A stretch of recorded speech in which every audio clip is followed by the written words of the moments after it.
ہاں السلام علیکم ورحمۃ اللہ۔ وعلیکم السلام ورحمۃ اللہ۔ جی شاداب بھائی خیریت سے؟ اللہ کا رحم آپ کی دعا۔ جی ندیم خان بول رہا ہوں۔ جی بولیے۔ جی افو بھائی کا بڑا بھائی، افو بھائی نے نمبر دیا آپ کا۔ جی جی جی جی جی جی وعلیکم السلام۔ کیا اشکالات تھے آپ کے؟ سر میرا نام محمد شاداب ہے اور پیشے سے میں سول آرکیٹیکٹ ہوں۔ ماشاء اللہ۔ میں یہ جاننا چاہتا تھا کیونکہ آدمی، ایک ایگزامپل دے کے آپ کو بتاتا ہوں کہ ایک سبزی خریدنے کے لیے ہم لوگ جاتے ہیں جی جی کسی دکان سے، اس کو الٹ پلٹ کے دیکھتے ہیں ایک وقت کے کھانے کے لیے، جی جی تو کیا دین کو نہ سمجھا جائے جنت میں جانے کے لیے؟ بالکل، کیسے ڈیسائیڈ کریں گے کون سا والے لوگ صحیح ہیں؟ دین سمجھنا اس سے زیادہ ضروری ہے۔ جی، کیونکہ جنت کا فیصلہ انسان اپنی زندگی جو جیتا ہے وہ تو جنت کے لیے جی رہا نا ایک مسلمان تو۔ ہاں، یہ ساری پرابلم اندھی تقلید کی وجہ سے آتی ہے کہ لوگ کیا کر رہے ہیں کہ دین کو پیچھے ڈال دیے اور دنیا کو آگے، دنیا کی چھوٹی سے چھوٹی ضرورت کے لیے تحقیق کریں گے، لیکن دین جو لیں گے نا وہ آنکھ بند کر کے لے لیں گے، اندھا اعتماد۔ جی، یعنی ایک چیز میں آپ کو سمجھاؤں کہ علم کی کتنی اہمیت ہے، علم کتنا ضروری ہے، جو اللہ رب العالمین نے اپنے انبیاء کے ذریعے کتاب و سنت کا علم بھیجا ہے، کیونکہ انسان کا ایک جسم ہے اور انسان کی ایک روح ہے، تو ہمیں جسم کے بارے میں معلوم ہے کہ جسم کو بھوک لگتی ہے تو غذا چاہیے، اور جسم بیمار ہوتا ہے تو دوائی چاہیے۔ اچھا، روح کی غذا اور اس کا علاج کیا ہے؟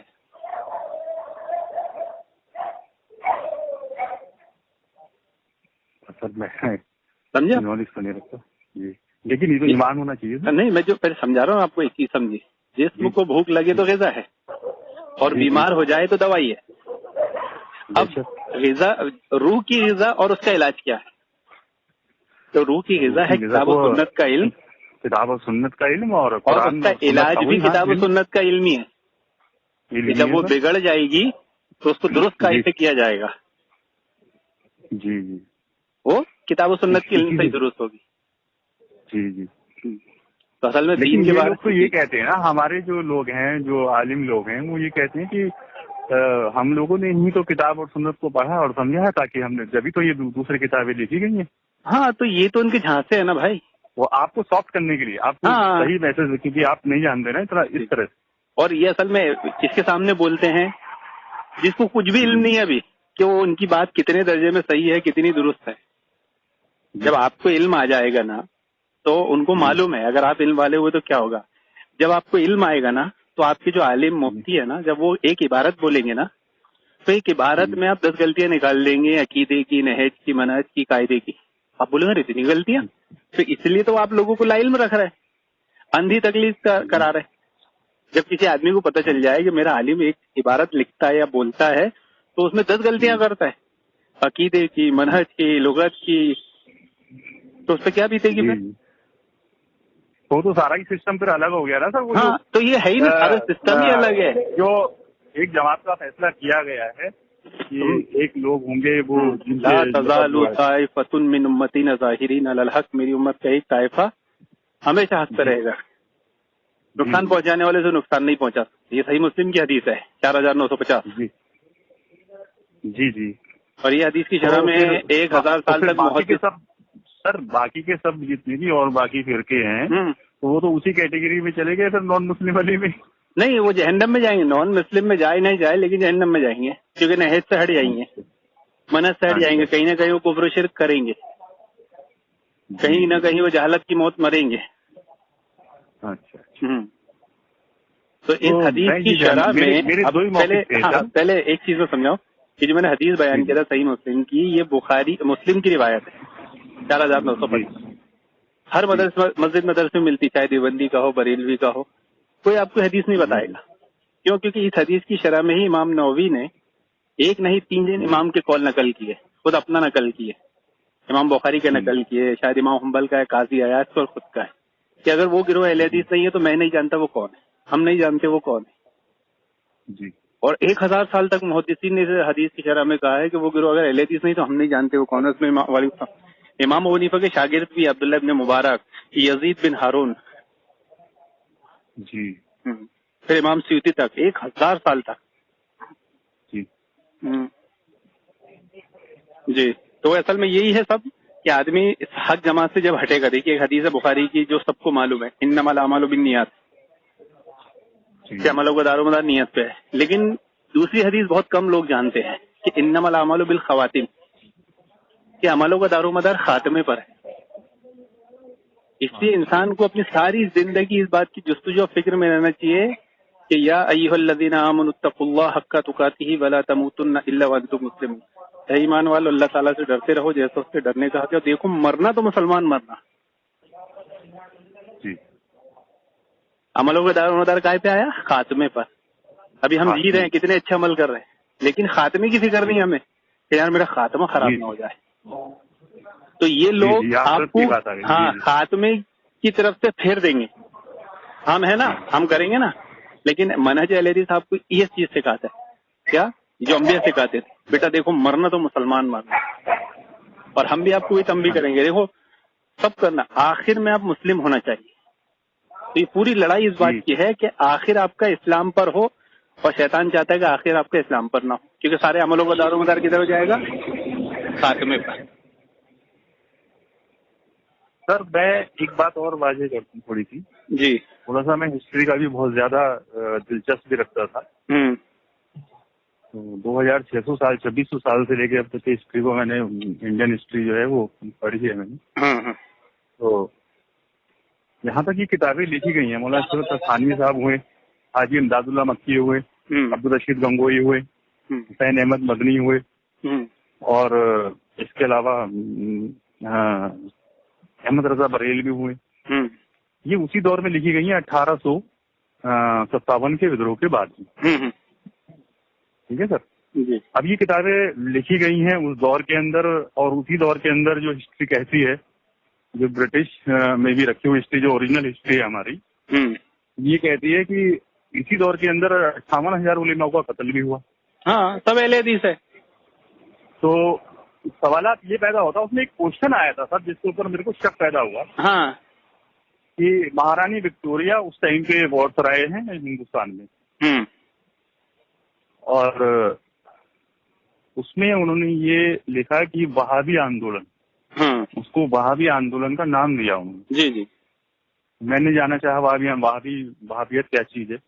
تو محمد بن وہاب جو ہے سعودی عرب میں، جی، تو ان کی وچار دھارا کو انہوں نے وہاں پہ جو ہے کیا کلیئر، کہ ان کی وچار دھارا کے لوگوں نے کیا. تو انہوں نے قرآن کا مطالبہ کیا انگریزوں نے اس ٹائم پہ، اور مہارانی وکٹوریہ نے کرایا کہ آپ یہ دیکھو کہ کیا وجہ ہے کہ اتنی بڑی حکومت کے ساتھ میں یہ لوگ ٹکرانا چاہتے ہیں.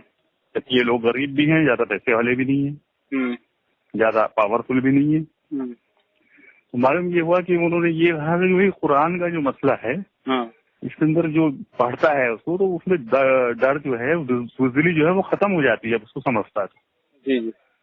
اس کا مطلب یہ ہوا کہ 1707 تک اورنگزیب کی حکومت تھی، اور 1260 میں علاؤدین خلجی کی تھی. اگر وہاں سے لے کے آپ باریکی سے ریسرچ کرتے ہو تو قرآن اور حدیث چلی ہے، باقی اور کوئی کتاب نہیں چلی. انہوں نے زیادہ تر جتنے بھی فیصلے لیے قرآن حدیث سے لیتے تھے جاتے تھے. جیسے کہ محمود غزنوی کی ایک اس میں لکھا ہوا ہے کہ وہ بخاری شریف سے درج لاتے تھے اپنے دربار میں. ٹھیک ہے نا. تو اب سوال یہ پیدا ہوتا ہے کہ جب 58,000 علماء کا قتل ہو چکا اور وہابی وچار دھارا کے لوگوں کا ہوا، 1867 کے اندر مہارانی وکٹوریہ نے ایک موٹی رقم اس دور کے حساب سے 1,00,000 دیوبند مدرسے کو دی ہے، اور اس کو ثابت کرایا قاسم ننوتوی کے ذریعے. بالکل، ان کو تو مدرسہ بنانے میں پیسہ دیا انہوں نے باقاعدہ، وہ ریکارڈ میں موجود ہے سر. جی جی. اور ان کے فوٹو بھی کھینچے. فوٹو کھینچنا تو حرام تھا سر اس ٹائم پہ، تو ویسے ہی، لیکن ان سب عالموں کو فوٹو بھی کھینچے ہوئے ہیں، اور ان سب کی کتابیں بھی موجود ہیں. تو ثبوت رکھے نا تاکہ پالٹی مارے تو ان کو ہم پھنسائیں. اب سوال یہ پیدا ہوتا ہے سر، یہیں آگے میرے کو تھوڑا سا شک پیدا ہو جاتا، حالانکہ میں ابھی اس مسئلے سے باہر نہیں ہوں بالکل بھی. تو وہ لوگ قائم کیسے رہے گے؟ کون لوگ؟ بہت بڑا عالم سمجھا جاتا ہے. کیا چیز انہوں نے قائم کی؟ نہیں کیا ہوتا ہے نا، دیکھیے پہلے ایک چیز اور سمجھیے اس مسئلے کو جو انگریزوں کے زمانے میں ہوا، کہ محمد بن عبد الوہاب کے دشمن کیوں تھے؟ کیونکہ انہوں نے وہاں پر سارے مسلے توڑ دیے تھے، حنفی، مالکی، شافعی، حنبلی، اور سب کو ایک کر دیا. جی جی جی سب کو اہل حدیث کر دیا. تو جب چار مسلمانوں اہل حدیث والوں کی ہے. ہاں تو اہل حدیث ہو گیا نا بھائی, چاروں مسلح توڑے تو کوئی یہ کام کون کر سکتا ہے؟ اچھا کوئی اپنے امام کو مسلح توڑے گا کیا؟ سر ایک تھوڑی سی شارٹ کٹ میں بات میں اور مختصر سے بول کے ختم کروں گا. تو جب وہاں پر چار کو ختم کر کے ایک کیا گیا, یعنی متحد ہو گئے, تو ادھر انگریزوں نے کہا کہ اچھا تم نے ادھر چار کو ایک کیا, ہم ادھر ایک کو چار کرتے. تو پھر انہوں نے پیدا کیے دیوبند, پھر انہوں نے کیے بریلویت, پھر انہوں نے پیدا کیے قادیانیت. جی یہ ہے. تو وہاں پہ سر ایک کوشچن یہ نکل گیا تھا کافی ریسرچ کرنے کے بعد میں کہ ان کتابوں کو جو لایا گیا وہ اصلی کتابوں کو پیچھے کرنے کے لیے, کیونکہ قرآن کے اوپر جو انہوں نے ریویژن کیا تھا انگلینڈ میں, تو انہوں نے یہ پایا کہ اس میں چینجنگ نہیں کر سکتے. جی جی اس کی تفصیل اس کی طریقے سے لکھی ہوئی کتاب ہے, اللہ کی کتاب ہے, اس کو کون چینج کر سکتا ہے. اور دوسری بات ان کا ان کتابوں کو پیچھے کرنے کا ایک طریقہ یہ ہے کہ جو باقی لوگوں کی لکھی ہوئی کتابیں ہیں ان کو پبلک کے اندر لایا جائے. ہاں پبلسٹی کی جائے, پروپیگنڈا کیا جائے. نہیں صحیح بات ہے, نہیں کر رہا ہوں سر, ایک دم صحیح بات ہے. یہ پروپیگنڈا ہی کیا گیا کیونکہ جتنے علماء کو پھانسی دی گئی, گولی ماری گئی, سب اہل حدیث تھے. اب جب وہ اگر وہ دیوبند ہوتے تو پھر مٹنا تو ان کو چاہیے تھا نا, باقی تو نہیں رہتے. جی جی تو یہ جھانسا بھی دیا گیا. یہ کہہ رہے ہیں نا مہارانی وکٹوریہ, یہ کہہ رہی ہیں ایک طرف تو کہ بھائی یہ لوگ 1857 کا بدروہ, مسلم بدروہ کا بھی نام اس کو دیا گیا, اور بھاگی آندولن کا بھی نام دیا گیا اس کو, کہ ان لوگوں نے کیا, اور انہوں نے مارنے کے طریقے بتائے کس طریقے سے وہ مارتے تھے. اس میں سے کچھ لوگوں کو جو بکاؤ تھے ان کو نکالتے تھے وہاں سے, اور توپ کے گولے کے آگے اس کو باندھ دیتے تھے.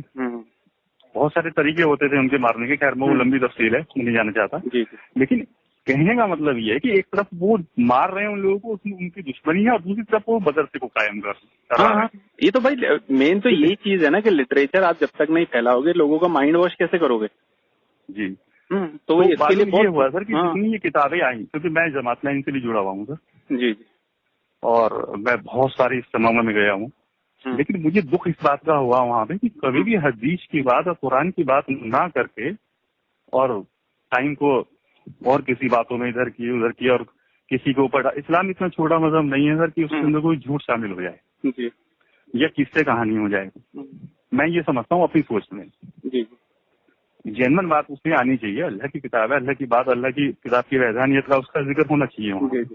جب ایک بار وہ اللہ کے رسول نے ارشاد فرمایا مکی شریف میں کہ بھئی قرآن کو جب پڑھا گیا اور کہا گیا کہ اور غیر مسلم کو بھی آنے دو, یہودی کو بھی آنے دو, قرآن پڑھا جاتا تھا تاکہ وہ بھی سن. اس کا مطلب قرآن سن کے تو ایمان لائے نا سر لوگ. لیکن میں آپ کو ایک چیز اور کلیئر کروں, میں آپ کو اس میں ایک چیز اور کلیئر کروں کہ یہ جب انہوں نے انگریزوں نے یہ چال چلی نا کہ مسلمانوں میں 4 دھڑے کیے جائیں, جی ہے نا, تو یہ دھڑے کرنے کے لیے لوگ لائیں گے کہاں سے؟ جی بھائی ابھی اسلام کو نقصان پہنچانا ہے نا, تو کوئی ایسی مخلوق بھی تو ہونا نا, ایسی قوم بھی تو ان کے پاس ہونا نا جس کو وہ گیٹ اپ دیں. تو انہوں نے کھڑا کیے شیعوں کو اہل حدیث مسلمانوں میں مسلمان بنا کر گھسائے. جی جی اس لیے اب احمد رضا خان کا شجرہ دیکھو گے نا تو سب وہی نام ملیں گے آپ کو, میر تقی میر, یہ میر وہ میر. جی جی تو شیعہ کیونکہ ایک مسلمان کو تو ایمان نہیں کہ قرآن حدیث کو بدلے, قرآن حدیث کے غلط معنی بیان کرنے کی جرت ہمت کرے ادنا سے ادنا مسلمان کے لیے. یہ کام کون کر سکتا ہے؟ شیعہ. جی جی کیونکہ ان کے ترجمے تفاصیر الگ ہوتے ہیں اور ان کے لیے کام آسان ہو جاتا ہے, کیونکہ ان کا مقصد بھی حل ہو رہا ہے مسلمانوں کو مروانا پھنسانا. تو اسے کہتے ہیں رافضیت. ان کے جو رہبر ہوتے ہیں نا وہ رافضی قسم کے ہوتے ہیں کہ وہ کیا کرتے ہیں, خود محفوظ رہتے ہیں, عوام کو مرواتے ہیں, پھنساتے ہیں, اور اس کا ان کو انعام ملتا ہے. اہل سنت کے رہبر کو انعام نہیں ملتا. اہل سنت کے رہبر کو اٹھا کے گولی مار دی جاتی ہے کیونکہ لوگوں کو سدھارتا ہے, اور ان کے رہبروں کو گولی نہیں ماری جاتی, انعام دیا تھا کیونکہ ان کو بگاڑتے ہیں. تو آپ اس پہلو کو دیکھیں, آپ کو سب بات سمجھ میں آئے گی. اچھا اب سر جو مین باتیں آ جاتے ہیں جہاں پہ بات پھنسی ہوئی ہے, ایکچولی یہاں پہ میرے پاس دو باتیں ہیں آپ سے پوچھنے کے لیے جس کے لیے میں نے کال کیا. ایک تو یہ کہ میرا عقائد, ہم لوگوں کا عقائد صحیح ہے یا نہیں ہے یہ جانچنے کے لیے کہ اللہ کہاں پہ صحیح ہے. اس کے تعلق سے تو قرآن میں ایک نہیں 7 آیتیں ہیں. اس سے پہلے میں اپنے عالم کی بتا دیتا ہوں جو ہمارے عالم ہیں. ہاں میں کو ابو بھائی نے بتا دیے وہ اللہ تعالیٰ ہر جگہ ہے. وحدت وجود کا عقیدہ ہے. یہی عقیدہ سمجھ لو ہندوؤں کا بھی. وحدت الوجود ایک کتاب کا نام منصور حلاج شاید انہوں نے لکھی ہے, ان کا ذکر ہے شاید. جی تو یہ وحدت الوجود کا عقیدہ ہے کہ اللہ تعالیٰ ہر جگہ. ہندو بولتے. ایک منٹ سر میں اپنی ایک بات تھوڑی سی کلیئر کر دیتا ہوں. میرے من میں جو بات ہے وہ یہ ہے جب انہوں نے یہ کہا ہے کہ اللہ ہر جگہ پہ موجود ہے. دوسرے مولوی صاحب بھی آئے انہوں نے یہ کہا نہیں کہ اللہ ہر جگہ پہ موجود ہے, ہر چیز کے اندر موجود ہے. اور ایک تو انہوں نے اس آیت کا ذکر کیا جس میں اللہ کہہ رہے ہیں کہ تم چہرہ پاؤ گے وہاں پہ سامنے, اور دوسرا انہوں نے کہا کہ تم 2 ہو تو تیسرا وہ, تم 3 ہو تو چوتھا وہ ہے تمہارے سامنے جو تمہیں دیکھ رہا ہے. ٹھیک ہے نا. تو میری سمجھ میں ایک بات نہیں آتی سر, اگر میں کسی بھگوان شنکر کی مورتی کے آگے سجدہ کرنے لگوں اور یہ سوچ لوں کہ اللہ تو ہر جگہ پر موجود ہے تو پھر تو یہ جگہ ہندو مسلم کا نمٹ جائے گا. تو وہی تو ہندو بھائی مورت کیوں بناتے ہیں, ہندو مورت کی پوجا کیوں کرتے ہیں؟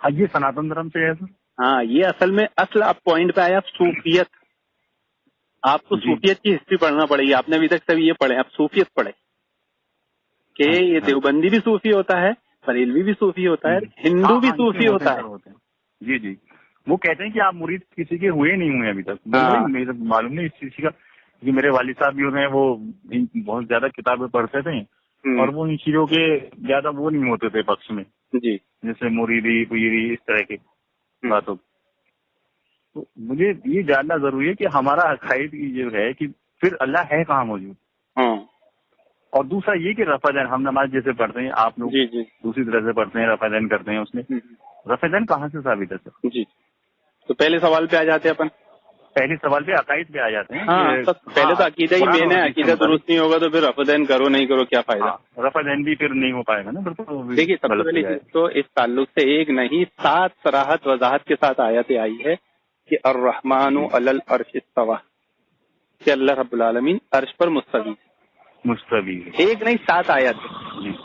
صحیح مسلم کی سورہ رحمان میں بھی ہو سکتی ہے اور دوسری جگہ بھی ہے, لیکن پورے قرآن میں 7 جگہ ہی ہے آئے. پھر سورہ صحیح مسلم کی روایت ہے کہ ایک صحابی کی باندی تھی, غلام تھی, اس نے کچھ نقصان کر دیا تو آپ نے اسے سزا دی اور اللہ کے نبی کے حضور میں پیش کیا, شکایت کی کہ نے میرے ایسا نقصان کر دی, کیا کروں؟ تو اللہ کے نبی صلی اللہ علیہ وسلم نے اس سے پوچھے این اللہ, تو اس نے کہی فِسّما, اور میں کون ہوں؟ تو کہا آپ اللہ کے رسول ہیں. تو کہا یہ مومن ہے, اسے آزاد کر دو. جی یعنی جو یہ عقیدہ رکھتا ہو کہ اللہ تعالیٰ عرش پر مستوی ہے وہ مومن ہے. آپ فرعون کا عقیدہ معلوم ہے آپ کو؟ فرعون کا عقیدہ کیا تھا؟ جب آپ صوفیت پڑھیں گے نا آپ کو پوری کہانی سمجھ میں آئے گی. فرعون کا بھی یہ عقیدہ تھا کہ اللہ ہر جگہ ہے. کیوں؟ کیونکہ جب موسیٰ علیہ السلام نے اس کو توحید کی دعوت دی تھی نا تو فرعون نے کیا کہا تھا, لاؤ سیڑھی لاؤ, میں آسمانوں میں سیڑھی لگاؤ, میں موسیٰ کے خدا کو دیکھنا چاہتا ہوں. یعنی موسیٰ السلام بھی اسے کیا بتاتے تھے کہ اللہ تعالیٰ عرش پہ مستوی ہر جگہ نہیں, تو آسمان میں سیڑھی کیوں لگاتا؟ جی اب پھر وہ جو آیتیں پیش کرتے ہیں نا تو قرآن کی کچھ آیتیں محکم ہیں اور کچھ مشتبہ ہیں. جی تو یہ جو 15 لوگ رہتے ہیں نا وہ کون سی آیتوں کو لیتے ہیں جس میں شبہ ہے؟ 2 معنی نکلتے ہیں, 2 معنی نکلتے ہیں نا. وہ ہے تو سب جینون نا وہاں پہ, جینون ہے لیکن اللہ تعالیٰ نے اس کے بارے میں نہیں, اللہ تعالیٰ نے اس کے بارے میں بتا دیا نا کہ ان آیتوں کے استعمال کون لوگ کرتے ہیں؟ جو فتنہ پھیلانا جن کا مقصود ہوتا ہے, غلط معنی کی طرف پھیر سکتے ہیں جو.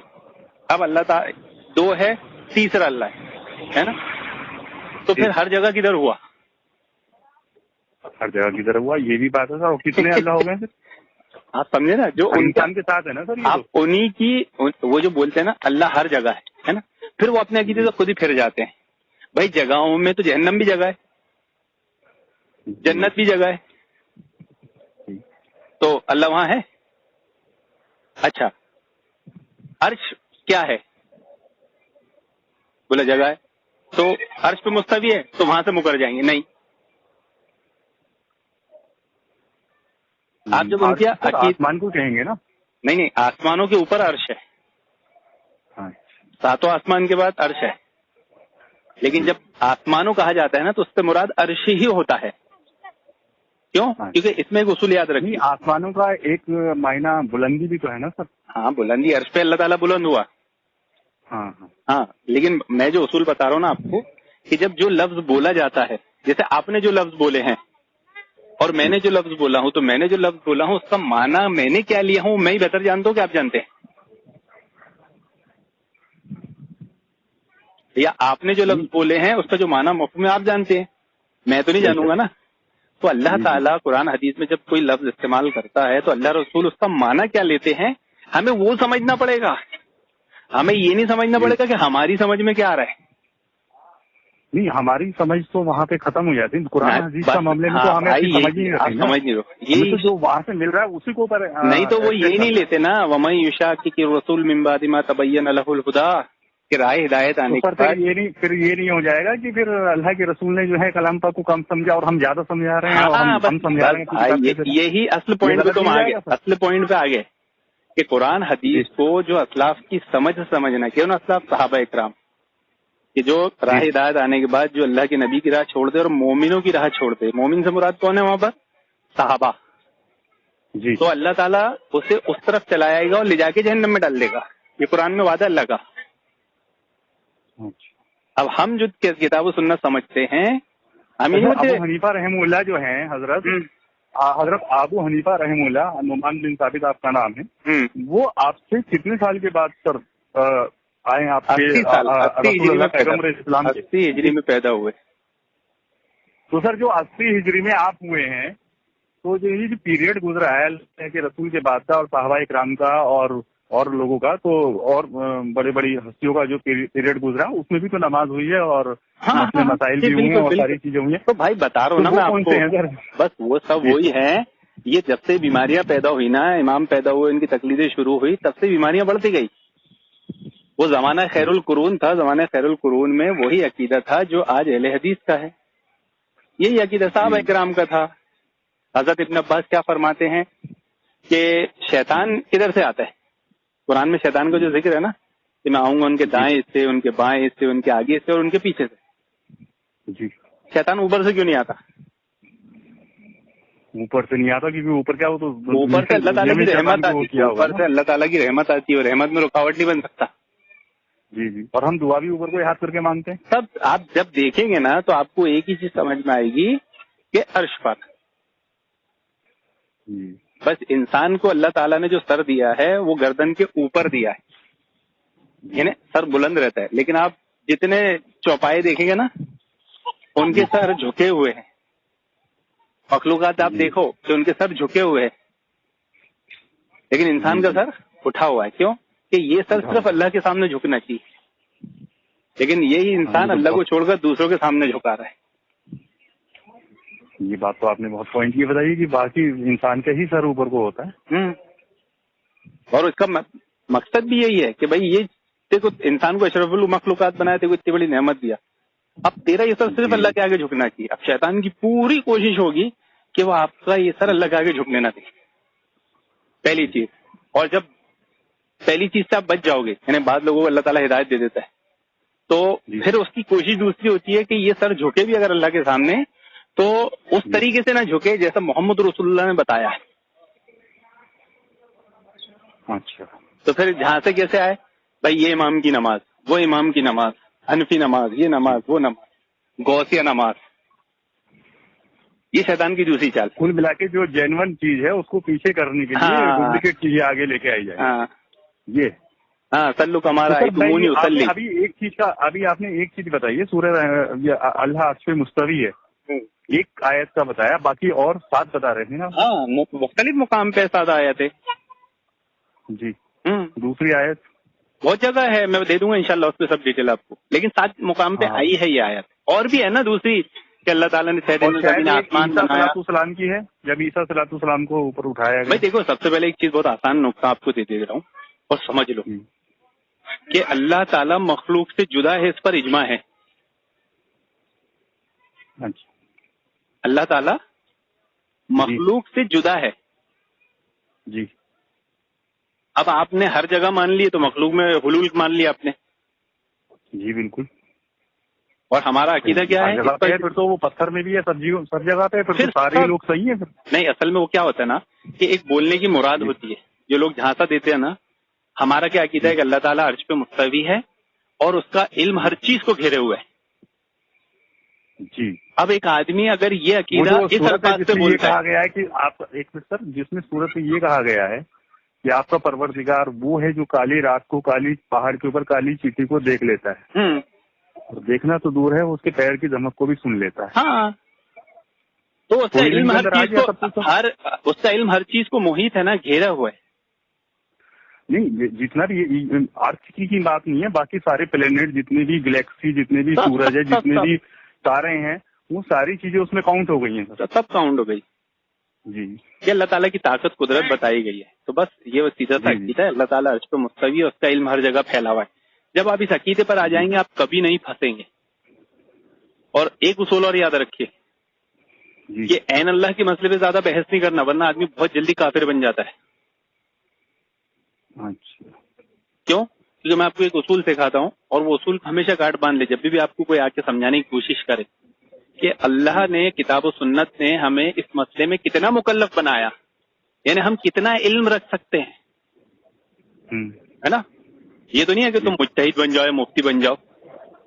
تو اس کا ایک اصول یہ ہے کہ ہمیں اللہ تعالیٰ نے اتنا مکلف بنایا کہ بس ہمیں اتنا معلوم ہو کہ اللہ عرش پہ مستوی ہے. جیسے اللہ کے نبی نے بانی سے پوچھا این اللہ, اس نے کہا یہ آسمانوں میں, آپ نے کہا مومنہ ہے.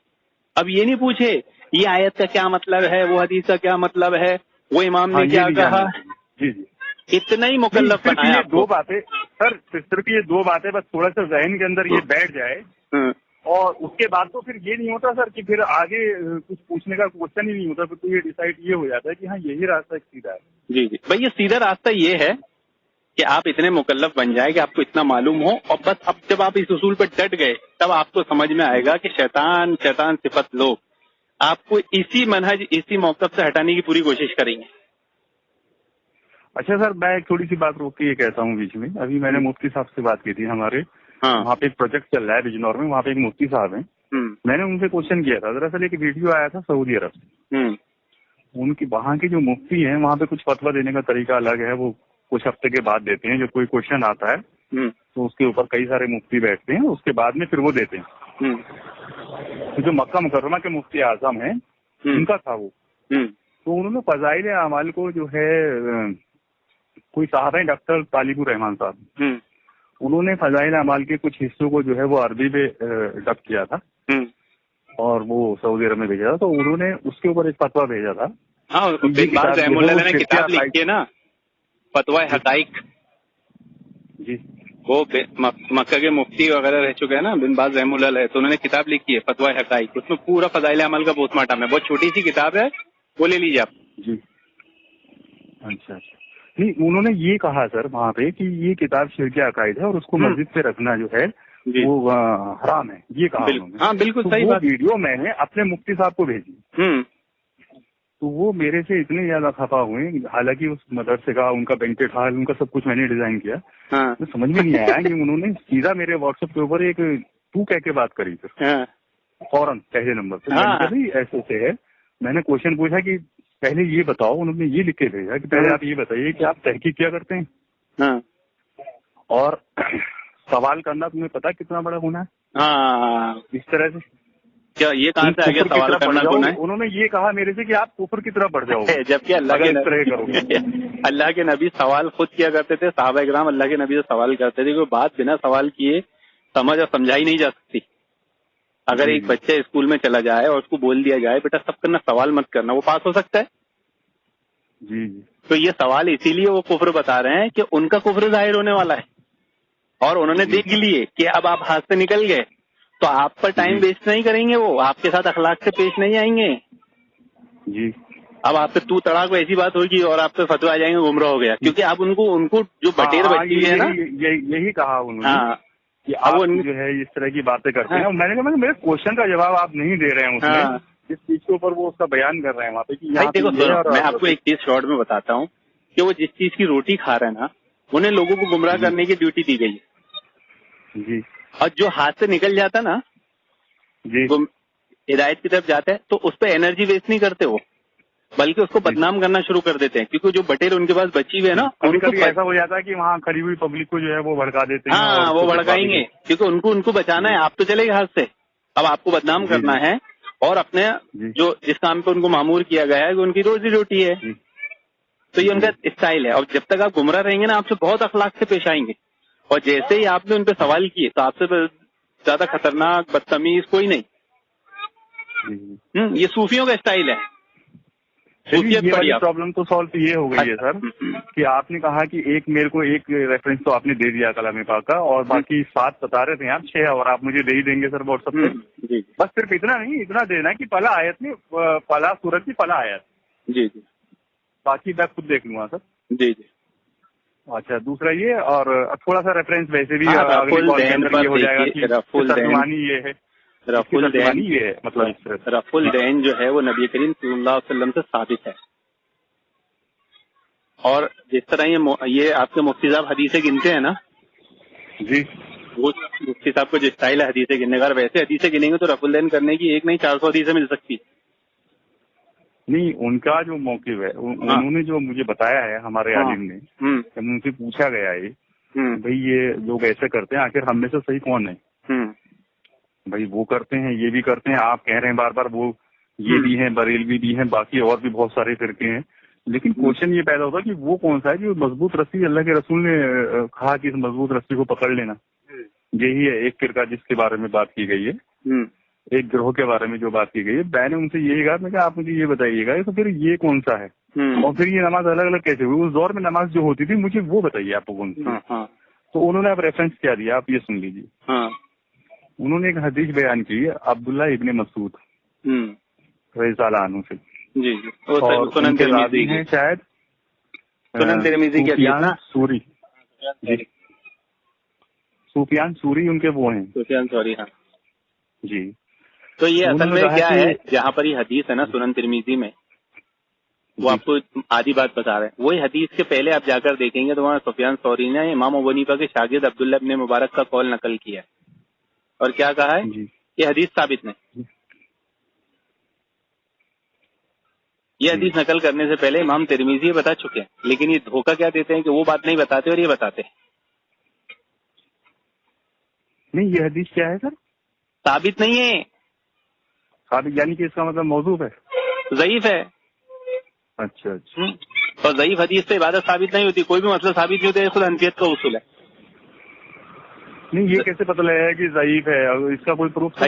پروف کیا ہوتے ہیں نا کہ جو صحت پر حکم لگتے ہیں محدثین لگاتے ہیں، جو راویوں کے حالوں کو بہتر جانتے ہیں. جی بالکل. اب وہ تو بات کی بات ہے نا، جب آپ جس کتاب سے حدیث لے رہے ہو اس کتاب کا جو مصنف ہے، جب وہی خود یہ بات نقل کر کے بول رہا ہے کہ حدیث ثابت نہیں ہے اور پھر نقل کر رہے ہیں، میں آپ کو 100 کا نوٹ دے رہا ہوں یہ نقلی ہے. جی. ہاں، تو اب آپ اس کو چلائیں گے، اس کی تحقیق کرنے جائیں گے نقلی کیوں ہے؟ یہ بات تو کلیئر ہے سر. اب آپ بولو گے نہیں میں تحقیق نہیں کروں گا، بس میں اس کو چلاؤں گا، تو پھنسو گے کہ نہیں؟ بالکل. تو جب امام ترمذی نے اس کی کتاب میں یہ بات، امام ترمذی نے اس کتاب میں لکھ دی ہے کہ کتاب یہ حدیث ثابت نہیں ہے، محدثین کے نزدیک یہ حدیث ثابت نہیں ہے، اہل حدیث کے نزدیک حدیث ثابت نہیں ہے، اور ایک نہیں رفع الدین کرنے 400 حدیث ہے، اور بخاری میں حدیث رفع الدین کرنے کی. جی. امام ترمذی کسی کے شاگرد ہیں؟ سر مجھے بتا سکتے ہیں کہ آپ رفع الدین کرنے کی حدیث کچھ؟ ہاں بہت ساری ہے بھائی. عبداللہ ابن عمر کی حدیث ہے نا بخاری میں، اللہ کے نبی ہم رکوع میں جاتے رفع الدین کرتے، رکوع سے اٹھتے رفع الدین کرتے، دونوں سجدوں کے درمیان رفع الدین نہیں کرتے. کتاب الصلاۃ میں پڑھی ہے بخاری میں. تو بخاری میں نمبر وغیرہ یہ ہاں والیوم 1 یا والیوم 2 میں مل جائے گی آپ کو، والیوم 1 میں مل جائے گی اینڈ میں کتاب الصلاۃ. اچھا میں یہ بات کلیئر کر دوں کہ انہوں نے اگلی بات کیا کہی سر. ہاں میں نے ان سے یہ پوچھا وہاں پہ کہ کیونکہ ہمارا پیشہ کچھ ایسا ہے نا سر، کسی بلڈنگ کے اوپر کام کرتے ہیں تو اس میں ایک اپنے دماغ کی اپج پیدا کر کے جب اس کو استھاپت کرتے ہیں اس چیز کو، تو اس میں برین کا ہی ورک ہوتا جاتا تھا. کیسا ہونا چاہیے، کیسا نہیں ہونا چاہیے، نقل نہیں ہونی چاہیے، الگ طرح کا ہونا چاہیے، اسٹرکچر کیسا ہونا چاہیے، کیسے وہ رکنا چاہیے، تمام چیزیں ہوتی. تو اسی طرح سے ذرا تھوڑا سا سوال کرتے کہ عادت ہماری لائن کے لوگوں کو ہوتی ہے سر زیادہ.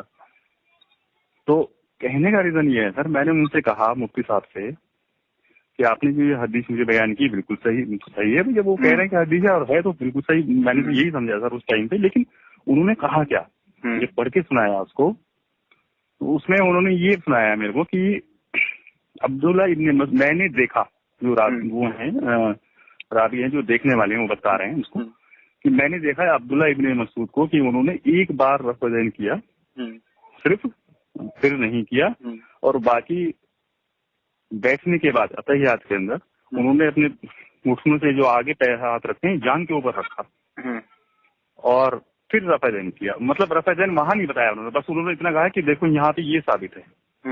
پھر انہوں نے پوری پڑھی اس کو. میں نے ان سے یہ کہا, ایک کوشچن میرے دماغ میں آیا تھا کہ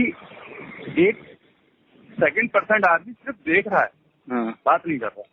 اکثر ہم لوگ نماز پڑھتے ہیں تو بھول بھی جاتے ہیں سر بیچ بیچ میں, کبھی کبھی ایک رکعت کم بھی ہو جاتی ہے اور بھول بھی جاتے ہیں. مطلب تو یہ کیا گارنٹی ہے کہ اگر ہم کوئی نماز پڑھ رہے ہیں اور ہمیں کوئی آدمی دیکھ رہا ہے اور ہم اس نماز کے اندر کوئی چیز بھول گئے اور اس نے اس کو کیچ کر لیا, تو وہ چیز کیسے صحیح ہو جائے گی؟ ہو سکتا ہے کہ وہاں کوئی بھول ہو گئی, وہ تو دیکھ ہی رہا ہے نا, دیکھی ہوئی بات بتا رہا ہے. یہ ایک لمبی بحث ہے, یہ مضبوط چیز نہیں تھی. نہیں, یہ ایک لمبی بحث ہے اور اس کو سمجھنا کرنا ایک عام آدمی کے بس کا نہیں ہے, ہے نا. تو ہم کو کیا, میں نے جو اصول سکھایا آپ کو کہ کسی معاملے میں ہم کو کتنا مکلف بنایا گیا. آپ کے پاس جو ورکر ہے اور آپ جو کام کرتے ہو, آپ کو اس میں کتنا مکلف بنا گیا. جتنا مکلف بنا ہے اتنا ورک کافی ہوگا نا آپ کے لیے. بھائی میں انجینئر ہوں, میرا یہ کام میں نے کر دیا. اب وہ موسم خراب ہو رہا ہے, تمہارا پلاسٹر سڑ جا رہا ہے پانی سے, ہوا سے, تو وہ اس کا مکلف میں نہیں. میرا کام تھا اسٹرکچر بنا کے دینا, میں نے بنا دیا. تو اس مسئلے میں جتنا ہم کو مکلف بنایا جاتا ہے, تو ہمارے دیکھیے کیا اصل ہے, جو اصول جانیے اور اصول پر ایمان لانا اور اس پہ ڈٹ جانا, یہ اہل سنت ہے. ایک آدمی کو بات کتاب و سنت کی معلوم ہو اور اس پر عمل نہ کرے, اس پہ یقین نہ رکھے, اس میں شک کرے, تو پھر وہ مسلمان نہیں, منافق کی طرف جاتا ہے.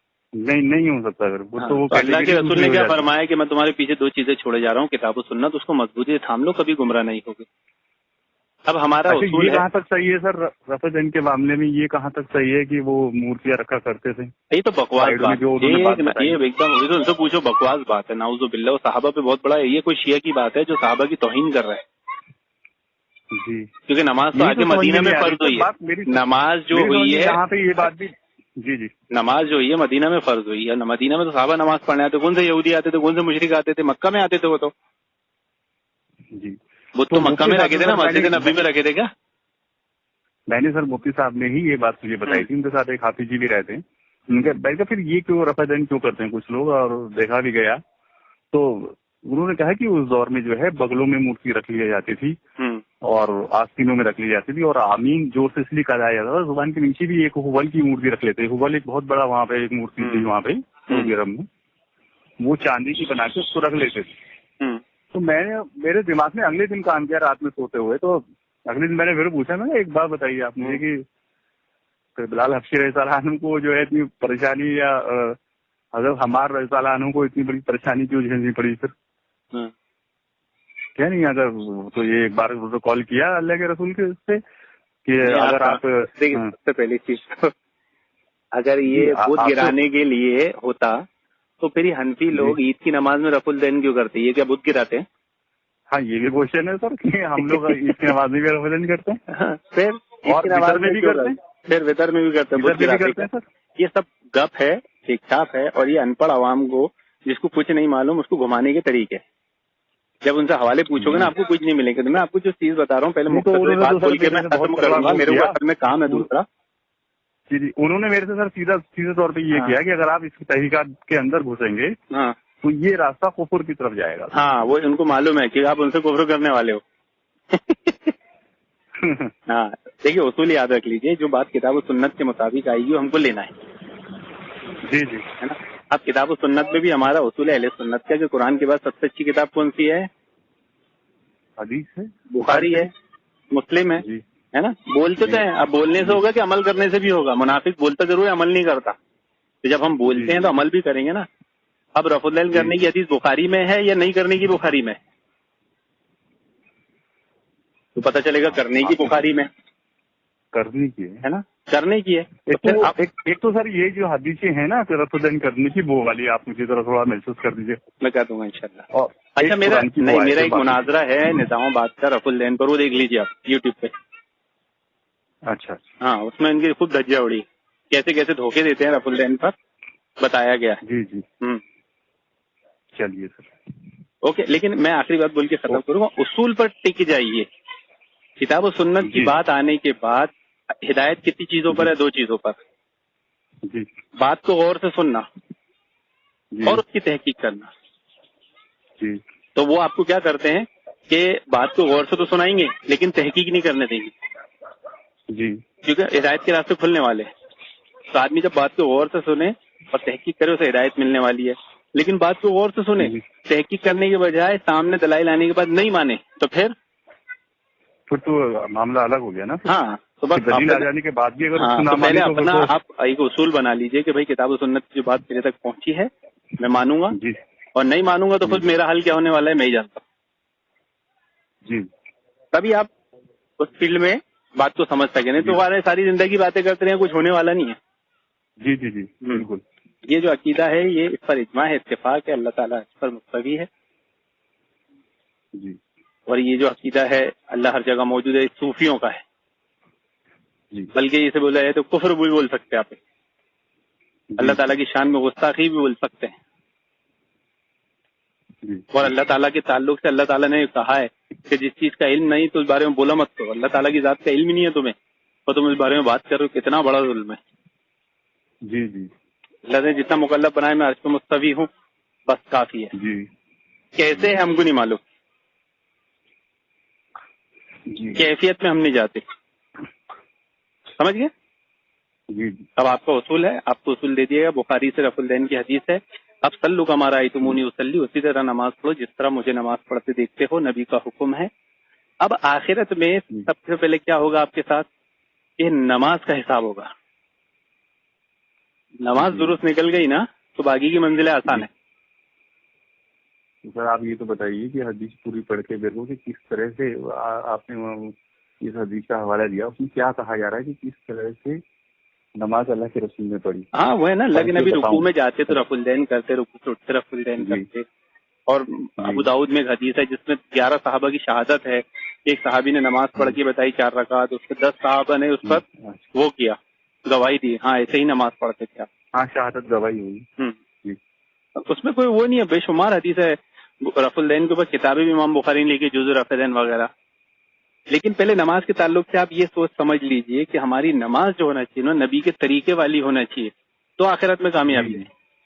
اور نماز منہ پہ مارتی گئی تو کیا ملنے والا ہے؟ تو شیطان پوری کوشش کرے گا، میں نے جو بتایا تھا کہ آپ عبادت بھی کریں تو کس کے طریقے پر نہ ہو، نبی کے طریقے پر. کیونکہ کلمہ جو پڑھتے ہیں نا آپ لا الہ الا اللہ محمد رسول اللہ، اس کے کچھ تقاضے ہیں. اور اس کا ایک تقاضا یہ ہے کہ عبادت جو کی جائے گی وہ ایسے کی جائے گی جیسے نبی کریم صلی اللہ علیہ وسلم نے بتایا ہے، آپ کی زبان مبارک سے مشروع ہوا ہے، آپ نے عمل کر کے بتایا ہے. یہ شرط ہے تبھی آپ کا کلمہ درست ہے. اگر عبادت آپ کی ویسی نہیں ہے تو آپ لاکھ لا الہ بولتے رہو، کچھ کام نہیں ہونے والا. یہ کلمے کا ایک تقاضا ہے. اور یہ آپ کو عبادت سے پھیرنا مطلب کلمے سے پھیر رہا ہے. جی نبی کے طریقے پہ عبادت کرنے سے پھیر رہے نا، مطلب کیا پھیر رہے ہیں آپ کو؟ اس کا تعلق کس سے؟ توحید سے. توحید سے پھیر رہا. اب توحید نہیں ہوگی تو آپ کامیاب ہو سکتے ہیں؟ نہیں. چلیے اوکے، کافی ٹائم ہو گیا، ابھی میں دوسرے کام بھی بات کرتے ہیں انشاءاللہ. جی انشاءاللہ. بس یہ حدیث وغیرہ اور ہاں میں انشاءاللہ بھیج دوں گا، خود آپ کو ہی دے دے گا، وہ آپ کو ہی دے دے گا آپ کو. جی چلیے السلام علیکم.